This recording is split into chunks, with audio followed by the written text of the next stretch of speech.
When I first seen that lineup for the Lakers against the Knicks, I knew right then and there that we weren't going to win this game. A game that we should have won, a team that actually lost 8 straight, and we couldn't even beat these guys at our home. I know some fans might say, well, you know, we're missing Kuzma, we're missing LeBron James, we're missing Rondo. Listen, that's no excuse. At the end of the day, it came down to coaching. That's the whole simple thing in a nutshell. It came down to coaching. You have a coach who's is probably better for veterans than he is for young players. Where you have another coach that's on the opponent's team who's a good X and O coach. And I know right now the Knicks are basically they're just basically playing to get a good draft pick, which makes sense. That's probably why they told Porzingis to stay out, because Porzingis is, I think, 80% healthy. He's not even he's close to 100% healthy, but they just basically took him out for the whole season because they trying to get a draft. They're trying to get a good draft pick, which makes sense for the Knicks. Now here's the thing. You look at the lineup. Lou Walton, I'm sorry, man, he just cannot get away from that small lineup. I mean, if you look at the stats, it wasn't bad, but at the same time, they were getting a lot of things in the inside when that should have been taken away. And the biggest problem is when JaVale McGee tried to go over and help these guys out to play defense when he's covering other players, when he's rotating off his man to cover, you know, his teammates' man, and his big man getting easy layups or easy dunks. And it's just the same thing that's been going on for the last couple games. I mean, the field goal percentage, basically, we played pretty good defense when it came to field percentage because the Knicks weren't really hitting nothing. At the beginning, they were on 5, and they calmed down. We started playing pretty good defense in certain situations. And then after that, we just kept having these dry spells where we just wasn't doing what we supposed to do and executing well. Kept going to ice. We kept doing a lot of ISO plays. I've been to you guys, I'm not really excited about Brandon and bringing the ball down. That's not me. Don't get me wrong. Lonzo Ball didn't have a good game either. But at the same time, I would rather have Lonzo Ball with the ball in his hand and making plays. Brandon Ingram have to find confidence in his shot. You cannot keep attacking the basket with 3 white shirts or 3 guys standing there waiting for you. Listen, at the end of the day, Lou Walton need to pull him over, and that's why I say come down to coaching, because as a coach, you got to let your players know this. Like, listen, you got to read the defense. And they got to acknowledge that as well when they're on the floor. If you see 3 guys standing in the paint and they know that you're coming, you make the fake move like you go into the paint or whatever and kick it out for an open shot. A lot of contested shots. The Knicks believe me, Knicks probably played better defense than what the Lakers did. That's how I look at it. We both shot the same amount of 3-pointers, and we both hit the same amount of threes. Free throw attempts. Now listen. The Knicks went to the free throw line way more than us, and you cannot sit and say that the Knicks did not try to get the Lakers this game, because they tried to get the Lakers the game. If you look at the stats, the Knicks had they shot 41 3-point. I mean 41 free throws. We only shot 20. Everything else, if you look at the stats, everything else is almost side by side. Besides the steals and the blocks, and turnovers, we had 17 turnovers. That led to 10 points for them on turnovers. 17 turnovers. And yes, Brandon Ingram and Lonzo Ball was the main contributor for the turnovers. The main 2 contributors. And these are our point guards. Brandon had 5 and Lonzo Ball had 6. Couple were just bad passes, but then some were just lazy passes. Brandon went 8 for 21. He did have 9 rebounds, 3 assists, 1 steal. But once again, like I said before, here's another thing. Caldwell Pope, before Caldwell Pope was at one point in time was 4 for 7 when Luke Walton took him out and brought him back in like there were 2 minutes left in the game or something like that. We was down by like I think 4 points. I would have rolled Caldwell Pope all the way out, and there was no point in taking him out. Beasley should have started from the beginning. Josh Hart either should have been starting and Caldwell Pope come off the bench, or Caldwell Pope should have been starting. There's no reason for him to run that 3-guard set. That does not work. The Knicks knew that, and all they did was just basically pound the inside and then let him open for open shots for the 3-pointers or jumpers. That's all they did, just basically score the inside. If you look at points in the paint, the Knicks scored 60 points. I mean, the Lakers scored 60 points in the paint, and Knicks 46. Because that's all the Lakers was doing, attacking the basket based on the fact that they cannot shoot. And the Knicks knew that. But the Lakers should have won this game. I mean, at the end of the day, you got to look at it. They should have won this game. There was no reason for them not to win. Zubac had a good freaking game. And then you take him out and you bring Tyson Chandler in. I know you want that 3-center rotation, but I said it before on Twitter, and I'm saying it again here. when you have players playing their best, these are the guys that you should end the game with. That's how I look at it. That way it deteriorates you trying to figure out who you're going to put in, trying to be honest and trying to be humble, bring all these different guys into the rotation when some of these guys are not showing up.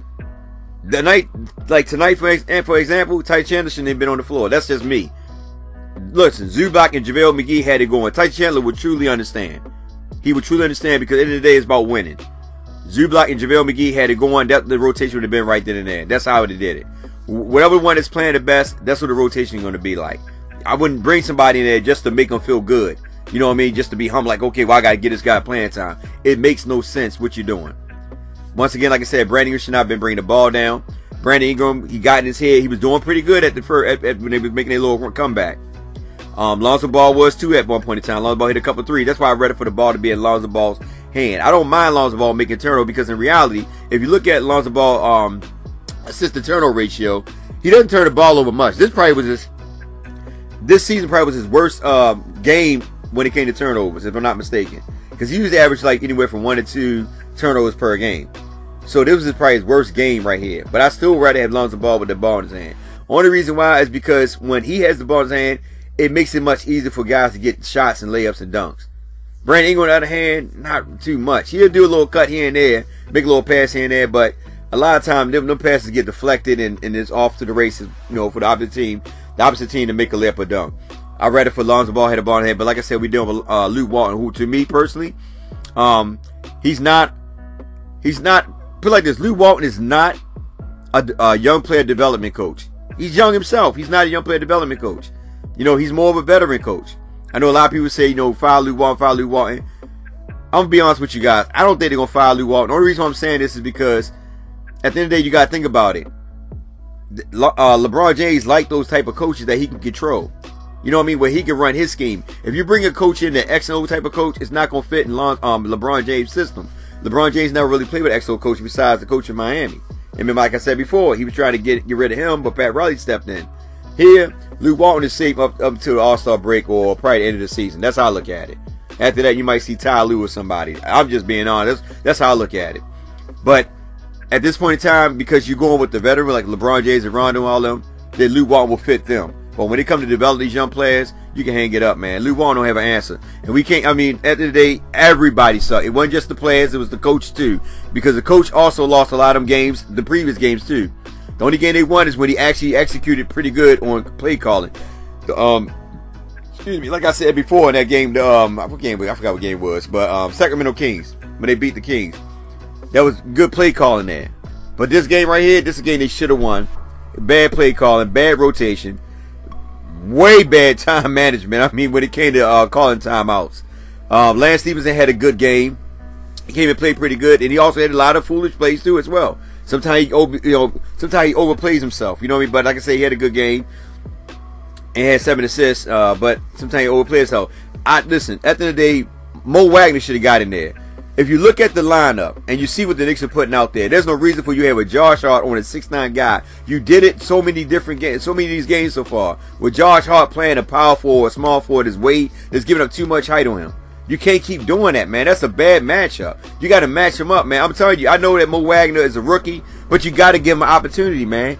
You got to give him an opportunity. You got to give him a chance to get in that play, man. You got to match it up, man. Or bring Beasley in. Start Beasley.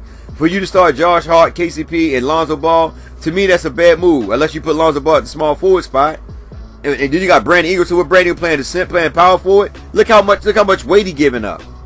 And then you see them guys, you know, 3 Lakers in there, and you got Cantier rebound over 3 guys.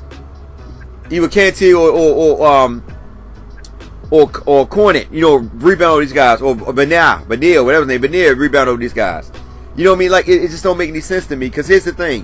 When you do that, when you run that small ball lineup, that's when we become exposed on the perimeter. Because now these guys got to go down in the paint, help off the center, rebound when they got like 2 or 3 guys down there rebounding, right? And then you leave 2 guys on the perimeter. And when you do that, if they get the ball and they kick it out to somebody on the perimeter, they wide open for the 3. Because why? Everybody's in the paint. No one goes to challenge the shot. Everybody watches the shot go off. Lucky the Knicks weren't hitting their shots. The Lakers had a chance to win this game. At the end of the day, forget about the refs. Because remember I said the Lakers, the Knicks went to the freaking free throw. They had 41 opportunities at the free throw line. 41 shots. attempts at the free throw line. Well, not 41 attempts, but 41 shots. The Lakers only had 20. So there was many opportunities for the Lakers to win this game. They was in the game. In reality, Knicks should have been blowing them out if they had 41 shots at the free throw line. But that just go to show that the Lakers play pretty good defense to a degree, depending on the lineup and the matchups. But I like to see more McCallum in there to get him some confidence, man. And I like to see guys. This is why I want Lonzo Ball to hit the ball so bad, man, because he makes the right passes. He, you know what I mean? Don't get me wrong. Like I said, I understand these turnovers right here, but he makes the best passes when it comes to what we got right now. You know, based on everybody out, he's the best passer on the team besides Rondo. To me, I know LeBron James fall in that category as well, but when it comes to like acknowledging who's the hot hand, that's where Lonzo Ball excel at. That's why Kyle Kuzma was getting off last year and this year before he got hurt. Well, you know, went out with a back spasm, whatever it was he went out. He was finding KCP. Lance Stevens found KCP. Even freaking Zubac found KCP. But the point is, KCP was the hot hand. You supposed to keep feeding the hot hand. I would have took him out. That's just me. But anyway, this game, they should have won. We didn't win. It is what it is, man. We still in the pack. We fought down to the 8th spot. Luke Walton just got, I mean, listen. Luke Walton really got, and furthermore, I want to say this to Brandon Ingram. Even though we lost Brandon Ingram, I want to say this. Kudos to you for hitting those free throws. Because, you know, they were stating that you stayed in the gym and you shot your free throws. You took a lot of free throws, you know, because you want to get better at that. That's what we need from all the players. Lonzo Ball, too. You need to get in the freaking gym, shoot the free throws. Do layup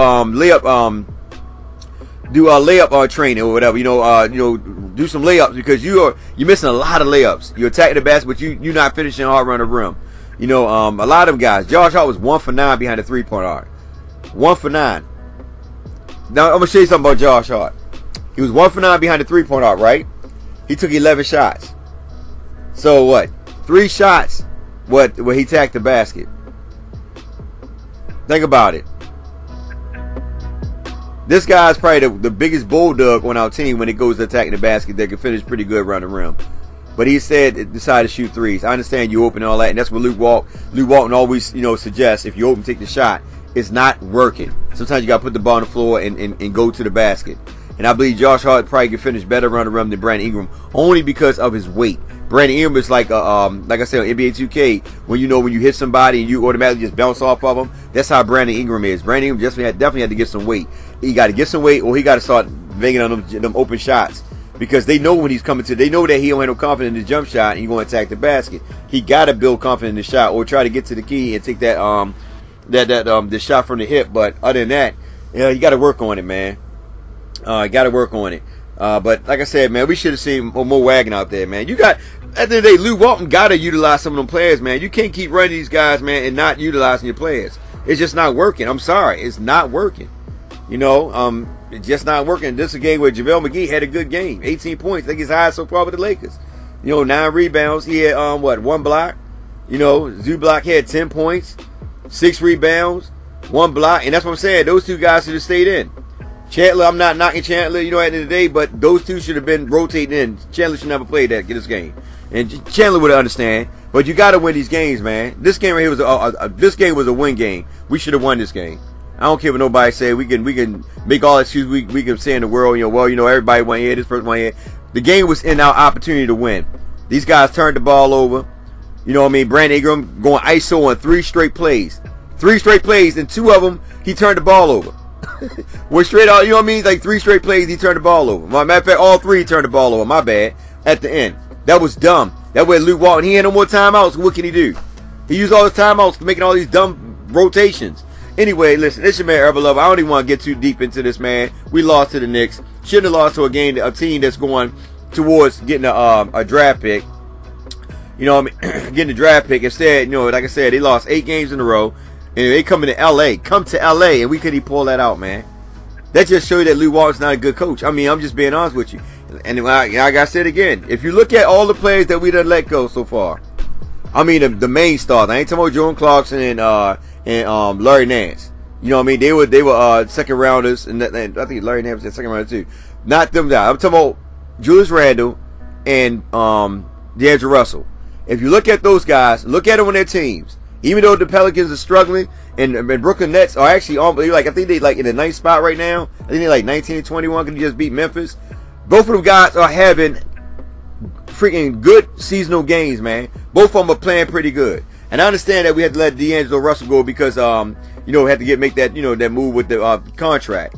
But this is a game right here where we could have really used Julius Randle. But like I said, it's neither here nor there. He's gone now. But this lets you know that Lew Walton is not a developing coach for the young players. They go somewhere else. Look at them. They're developing.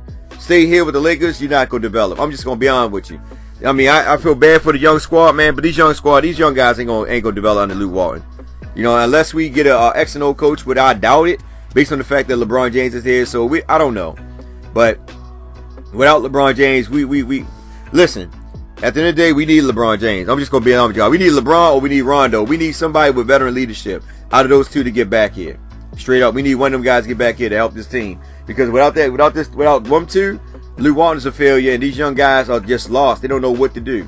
Because their coach don't even know what to do. That's what it is. You are only good as how good your coach is. Simple as fact. If you're a star, you're a star. You're going to make it happen.